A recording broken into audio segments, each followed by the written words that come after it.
الحمد لله رب العالمين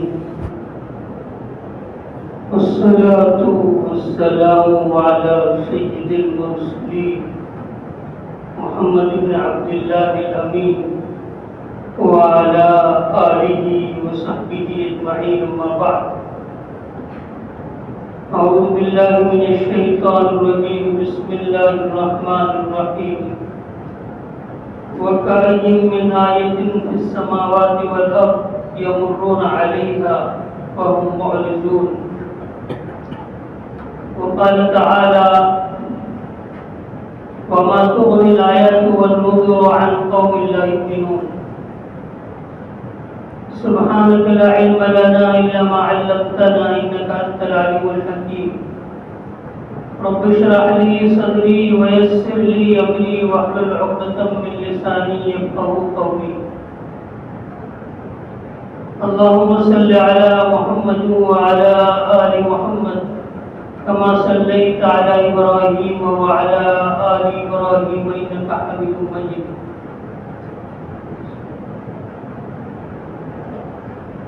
محترم بزرگ اور دوستو،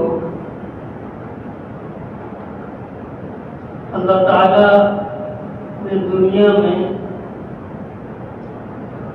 بہت ساری چیزیں پیدا کی ہیں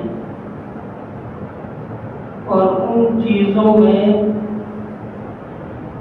کچھ نہ کچھ خاصیتیں رکھی ہیں۔ اللہ تعالیٰ نے جڑی بوٹیاں پیدا کی، اس کی خاصیتیں ہوتی، درخت پیدا کیے، اس کی خصوصیات ہوتی، پتھر میں بھی خصوصیتیں ہوتی،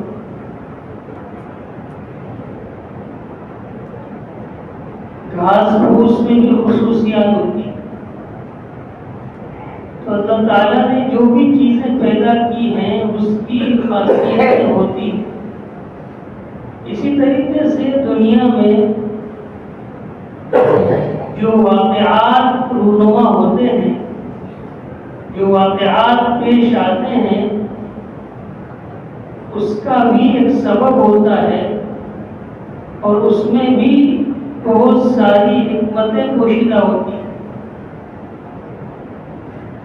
یہ بات اور ہے کہ ہم اس پر غور نہیں کرتے یا ہم اس کو سرسری دیکھتے ہیں۔ بعض مرتبہ حالات آتے ہیں تو انسان اس کو مصیبت سمجھتا ہے، حالانکہ بعض مرتبہ ناگوار حالات اپنے پیٹ کے اندر، اپنے اندرون میں بہت ساری بھلائیاں رکھتے ہیں، اور یہ قرآن مجید میں اللہ تعالیٰ نے ارشاد فرمایا عَسَىٰ أَن تَكْرَهُوا شَيْئًا فَهُوَ خَيْرٌ لَكُمْ، کہ بہت سی ایسی چیزیں ہوتی ہیں جسے تم ناپسند کرتے ہو لیکن وہ تمہارے لیے بہتر ہوتی۔ انہی چیزوں میں سے ایک چیز وہ ہے جس سے ہمیں بار بار خصوصاً ہمارے ہندوستانی مسلمانوں کو گزرنا پڑ رہا ہے، یعنی فسادات کا سلسلہ جو ہمارے ملک کے مختلف حصوں میں وقتاً فوقتاً پیش آتا رہتا ہے۔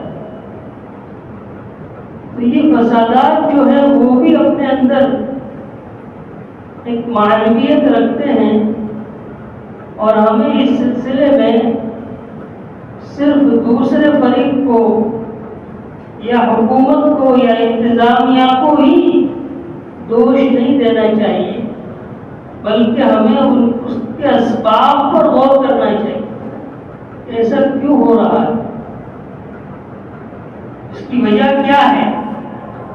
ہماری طرف سے کیا کوتاہیاں رہی؟ اس لیے کہ بعض مرتبہ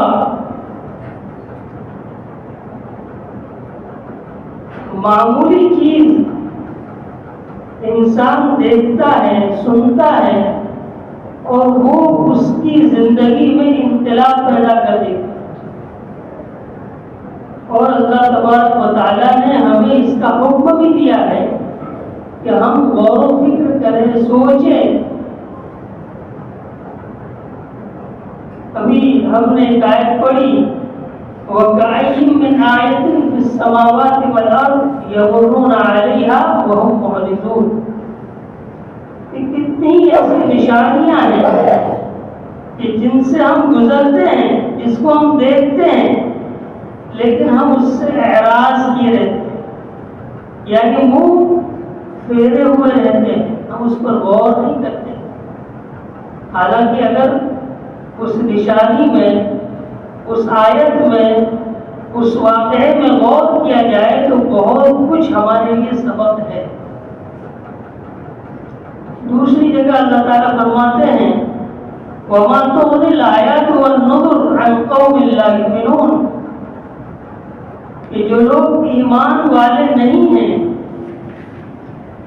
ان کو آیتیں اور نشانیاں اور واقعات اور ڈرانے والی چیزیں کچھ کام نہیں آتی، یعنی وہ اس سے سبق نہیں لیتے. اور اللہ تعالیٰ ایک جگہ فرماتے ہیں سَنُرِيهِمْ آيَاتِنَا فِي الْآفَاقِ وَفِي أَنفُسِهِمْ، ہم عنقریب دنیا کے اطراف میں اور آفاق میں لوگوں کو نشانیاں دکھلائیں گے اور خود ان کی ذات میں دکھلائیں گے تاکہ ان کے سامنے یہ بات واضح اور صاف ہو جائے کہ یہی دین حق ہے. تو یہ ساری آیات اس بات کو بتلا رہی ہیں کہ ہمیں پیش آنے والے واقعات، چاہے وہ فسادات کی شکل میں ہو، چاہے دیگر تکلیف دہ چیزوں کی شکل میں ہو، ہمیں اس کے اسباب پر بھی غور کرنا چاہیے.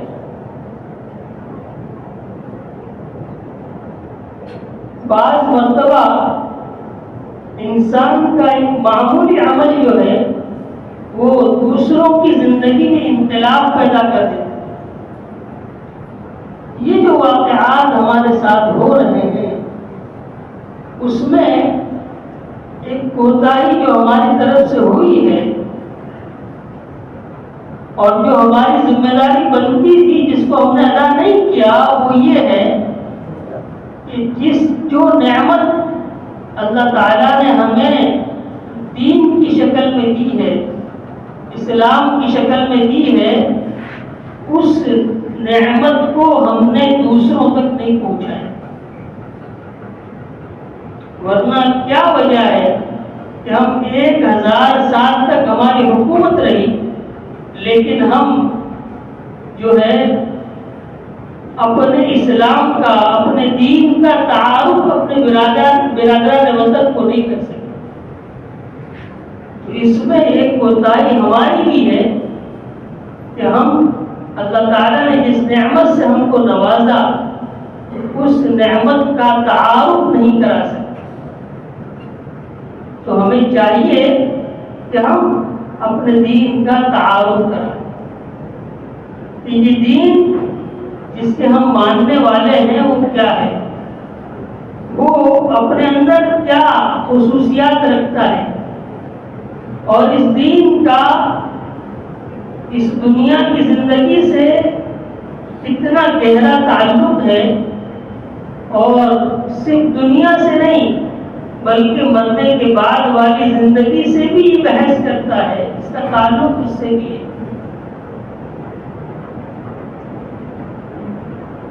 اور دوسری بات کہ ہمیں جو اخلاق کا نمونہ اور جو معاملات کا نمونہ اور جو معاشرت اور رہن سہن کا نمونہ اپنے برادران وطن کے سامنے رکھنا چاہیے تھا وہ ہم نہیں رکھ سکتے. جیسا ہمیں اپنے آپ کو پیش کرنا چاہیے تھا کہ جس کے ذریعے سے یہ معلوم ہوتا کہ مسلمان ایسا ہوتا ہے. ایک مسلمان کی ازدواجی زندگی ایسی ہوتی ہے، معاشرتی زندگی ایسی ہوتی ہے، سیاسی زندگی ایسی ہوتی ہے، اس کے معاملات ایسے ہوتے ہیں. اخلاق اس کے ایسے ہوتے ہیں. ہمیں یہ بتانا چاہیے تھا کہ ہم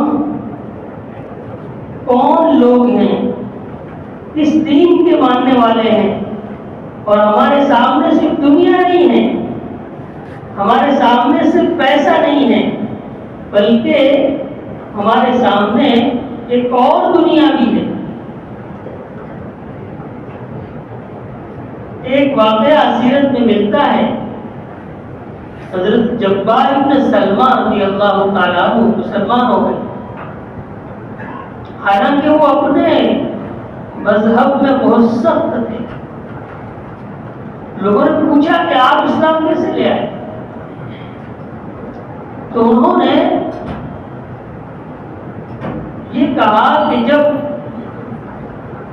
عامر ابن فہیرہ، ایک مشہور جنگ ہوئی ہے بیر معونہ کے نام سے، اس میں حضرت عامر ابن فہیرہ کو شہید کیا گیا. جب عامر ابن فہیرہ پر نیزے سے وار کیا گیا تو نیزے سے جب وار ہوا ہے تو ان کی زبان سے ایک جملہ نکلا، فزت ورب الکعبہ، رب کعبہ کی قسم میں تو کامیاب ہوں. تو جبار بن سلمان کہتے ہیں مجھے تجسس ہوا کہ یہ کون سی کامیابی ہے؟ انسان دنیا کی لذت سے محروم ہو رہا ہے، اس کی بیوی بیوہ ہو رہی ہے، اس کے بچے یتیم ہو رہے ہیں، اور ایسے موقع پر کوئی بھی انسان جھوٹ نہیں بولتا. تو پھر اس نے کیا دیکھا، اس کے پیچھے کیا ہے کہ جو یوں کہہ رہا ہے فزت ورب الکعبہ، شہید ہو رہا ہے اور کہہ رہا ہے رب کعبہ کی قسم میں تو کامیاب ہوں. میں نے لوگوں سے پوچھا کہ یہ بات انہوں نے کیوں کہی، کیسے کہی، یہ کون سی کامیابی ہے؟ تو بتایا گیا کہ ان کے سامنے آخرت ہے، ان کے سامنے جنت ہے، ان کے سامنے ایک دوسری ہمیشہ ہمیش کی زندگی ہے. جب ان پر وار کیا گیا تو ان پر آخرت کی جو چیزیں ہیں وہ ظاہر ہوئیں، جنت کی نعمتیں ان کے سامنے آئیں، تو انہوں نے کہا رب کعبہ کی قسم میں کامیاب ہو گیا. صرف ان کے اس جملے نے حضرت جبار بن سلمان کو اسلام لانے پر مجبور کر دیا. ہم بہت سارے واقعات سنتے ہیں کہ بعض مرتبہ کچھ لوگوں نے جماعت سے نماز پڑھی اور جماعت سے نماز پڑھنے کے منظر کو اسلام لانے پر مجبور کر دیا. اور سیرت طیبہ میں بھی دیکھیں، اللہ کے نبی صلی اللہ علیہ وسلم 13 سال تک نبی بننے کے بعد 13 سال تک مکہ میں رہے، لوگوں کو توحید کی دعوت دیتے رہے. قرآن کا نزول ہو رہا تھا، اللہ کے نبی صلی اللہ علیہ وسلم کی ذات مقدس موجود تھی، وحی کی برکتوں سے لوگ دنیا مستفید ہو رہی تھی، فائدہ اٹھا رہے. لیکن 13 سال میں ایک بہت محدود تعداد میں لوگ ایمان لائے. اور پھر مدینہ آنے کے بعد 6 سال تک مسلسل کئی جنگوں میں رہنا پڑا مسلمانوں. جب سن 6 ہجری میں مکے والوں سے صلح ہوئی، صلح حدیبیہ ہوئی، اور اس میں یہ طے ہوا کہ ابھی ہم 10 سال تک کوئی جنگ نہیں کرے گا، ہمارے لوگ تمہارے یہاں آزادی سے آ جا سکتے ہیں، ہمارے لوگ تمہارے یہاں آ جا سکتے ہیں، کوئی کسی کو تکلیف نہیں پہنچائے گا. سن 6 میں یہ صلح ہوئی اور سن 8 ہجری میں مکہ فتح ہو گیا. اور جتنی تعداد 13 اور 6 19 سال میں نہیں ہوئی، اس سے کئی گنا تعداد جو ہے وہ ان 2 سالوں میں اسلام لے گئی. اس کی کی وجہ کیا تھی؟ اس کی بنیادی وجہ یہ تھی کہ ابھی تک حالت جنگ کی تھی، کوئی اپنے کو دوسرے سے محفوظ نہیں سمجھتا تھا، کوئی ایک دوسرے سے تعلق نہیں رکھتا تھا، بلکہ ہر ایک دوسرے کو دشمن کی نگاہ سے دیکھ رہا تھا۔ لیکن جب صلح حدیبیہ ہو گئی اور مشرکین مکہ نے مدینہ آنا شروع کیا اور مدینہ میں آ کر دیکھا کہ ہمارے یہ نوجوان جو بگڑے ہوئے تھے، جن کے اخلاق برے تھے، جو معمولی باتوں پر مرنے اور کٹنے پر تیار رہتے تھے، شراب کے عادی تھے، ان کے اخلاق برے تھے، یہ کون سا انقلاب آ گیا کہ آج یہ بہت پاکیزہ زندگی گزار رہے ہیں، نماز کے وقت نماز پڑھتے ہیں، کام کے وقت کام کرتے ہیں، اپنے بچوں کے ساتھ ان کا برتاؤ بہت اچھا ہے، اپنی بیوی بچوں کے ساتھ بہت اچھے ان کے تعلقات ہیں، بڑی شریفانہ اور پاکیزہ زندگی گزار رہے ہیں۔ جب یہ انقلاب انہوں نے اپنی آنکھوں سے دیکھا تو وہ اسلام سے متاثر ہوئے، اور جب اللہ کے نبی صلی اللہ علیہ وسلم مکہ فتح کرنے کے لیے نکلے ہیں تو آپ کے ساتھ 10,000 مسلمان ہوئے، اور حجۃ الوداع کے موقع پر یہ تعداد 40,000 سے زیادہ ہو چکی۔ تو ہم غور کریں کہ 13 اور 6 19 سال میں بہت کم لوگوں نے اسلام قبول کیا، لیکن جب آپس میں ملنا جلنا ہوا، ان کے اخلاق، مسلمانوں کے اخلاق کو انہوں نے دیکھا، ان کی معاشرت کو دیکھا، ان کے معاملات کو دیکھا، تو وہ اسلام سے متاثر ہو۔ آج ہمارا حال یہ ہے کہ ہمارے اخلاق میں وہ بلندی نہیں ہے جو اسلام چاہتا ہے، ہمارے معاملات میں وہ صفائی اور شفافیت نہیں ہے جو اسلام نے ہم کو سکھلائی۔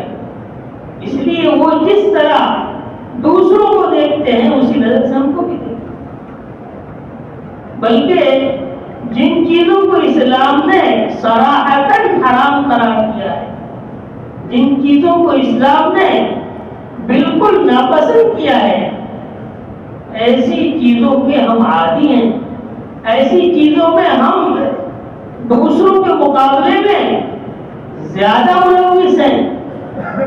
دیکھیے نشاور چیزوں میں ہمارا معاشرہ کتنا آگے بڑھا ہوا۔ آپ اخبار کی کوئی بھی خبر ایسی دیکھیں سنیں کہ جس میں ڈرگس اور نشاور چیزوں کے ساتھ کسی کو گرفتار کیا گیا ہو، تو آپ کو اس میں زیادہ تر ہمارے اسلامی بھائیوں کے نام ملے۔ حالانکہ نشہ حرام ہے، شراب حرام ہے، سود اور بیاج حرام ہے۔ تو میرے محترم بزرگ اور دوستو، اللہ تعالیٰ نے ہمیں جو زندگی دی ہے یہ ہمارے پاس امانت ہے۔ ہمیں اپنی زندگی کو ایسے گزارنا چاہیے، ہمیں اپنے اخلاق کو ایسا بلند رکھنا چاہیے، ہمیں اپنے معاملات میں ایسی صفائی رکھنی چاہیے جس کا ہمیں اسلام نے حکم دیا۔ اگر ایسا ہو تو کوئی بات نہیں کہ لوگ ہماری اس زندگی کو دیکھ کر متاثر ہوں اور کم از کم اسلام کو پڑھنے پر مجبور ہوں۔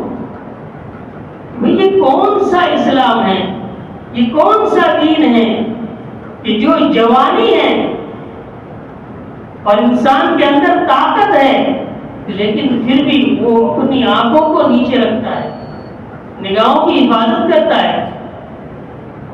یہ کون سا دین ہے کہ جو اس کو دن بھر کھانے اور پینے سے روک کے رکھتا ہے اور وہ اس کام کو نہیں کرتا جس کا اللہ تعالیٰ نے منع کیا۔